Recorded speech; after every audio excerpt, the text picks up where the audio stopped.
Happening now, children found living in horrid conditions. Bexar County Sheriff's deputies say neighbors reported a foul odor coming from an apartment on the northeast side. And that's where they found several children living inside. KENS 5's Henry Ramos is live with the very latest. Henry, how are the children? Deborah, the children are doing just fine, but talking about those conditions, they were so bad. Sheriff Javier Salazar says when investigators arrived, they thought they were going to find a body because the odor was foul. That's what a neighbor smelled. The sheriff says once investigators walked into that apartment, they found mountains of trash. Rats were even crawling on the feet of investigators.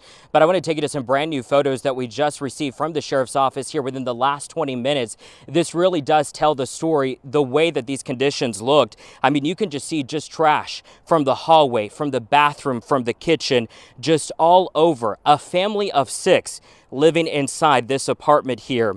This was all inside an apartment in the 6100 block of Montgomery. Deborah, as you mentioned, 4 kids living here. They range in age from 2 years old to 13.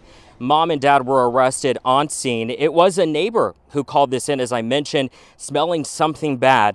The sheriff says they found the piles of trash with old food, feces belonging to animals, even human feces, insects, as I mentioned, rats crawling all over detectives. The sheriff believes that they may have been living under these conditions for weeks, even months.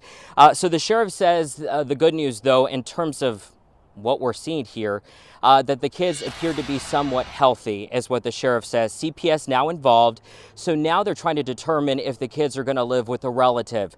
As I mentioned, mom and dad both arrested. They're facing 4 counts of endangering a child, and the sheriff just couldn't believe that parents would allow children to live in these types of conditions, even adding that the mother worked at a hospital. We're live tonight. Henry Ramos, KENS 5. Deborah? All right, Henry, it's just shocking.